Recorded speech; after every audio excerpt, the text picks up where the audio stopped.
ಓಂ ನಮೋ ಉತ್ತರೇಶ್ವರಾಯ. ಶ್ರೀಮದ್ಭಗವದ್ಗೀತಾ ಮೊದಲನೆಯ ಅಧ್ಯಾಯ 3ನೇ ಶ್ಲೋಕ.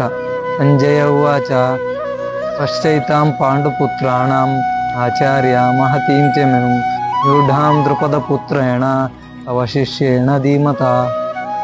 ಆಚಾರ್ಯನು ನಿನ್ನ ಶಿಷ್ಯನು ಬುದ್ಧಿವಂತನು ದ್ರುಪದಪುತ್ರನೂ ಆದ ದುಷ್ಟದ್ಯುಮ್ನನಿಂದ ವ್ಯೂಹಾಕಾರವಾಗಿ ರಚಿಸಲ್ಪಟ್ಟ ಪಾಂಡುಪುತ್ರರ ಈ ದೊಡ್ಡ ಸೇನೆಯನ್ನು ನೋಡು.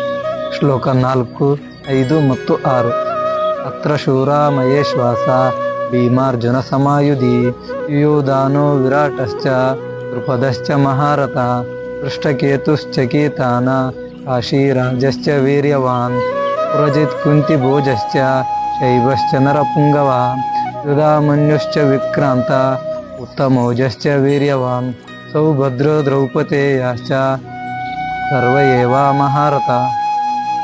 ಈ ಪಾಂಡವ ಸೇನೆಯ ಮಧ್ಯದಲ್ಲಿ ದೊಡ್ಡ ಬಿಲ್ಲುಗಾರರು, ಯುದ್ಧದಲ್ಲಿ ಭೀಮಾರ್ಜುನರಿಗೆ ಸಮಾನರು, ಶೂರರೂ ಆದ ಯುಧಾನ, ವಿರಾಟರಾಜ, ಮಹಾರಥನಾದ ದ್ರುಪದ, ಋಷಿಕೇತು, ಚಕಿತಾನ, ವೀರ್ಯವಂತನಾದ ಕಾಶೀರಾಜ, ಪುರೋಜಿತ್, ಕುಂತಿಭೋಜ, ನರಶ್ರೇಷ್ಠನಾದ ಶೈವ್ಯ, ಪರಾಕ್ರಮಶಾಲಿಯಾದ ಯುಧಾಮನ್ಯು, ವೀರ್ಯವಂತನಾದ ಉತ್ತಮೋಜಸ್ಸು ಮತ್ತು ಸುಭದ್ರೆಯ ಮಗನು ದ್ರೌಪದಿಯ ಮಕ್ಕಳು ಇರುವರು. ಇವರೆಲ್ಲರೂ ಮಹಾರಥರೇ.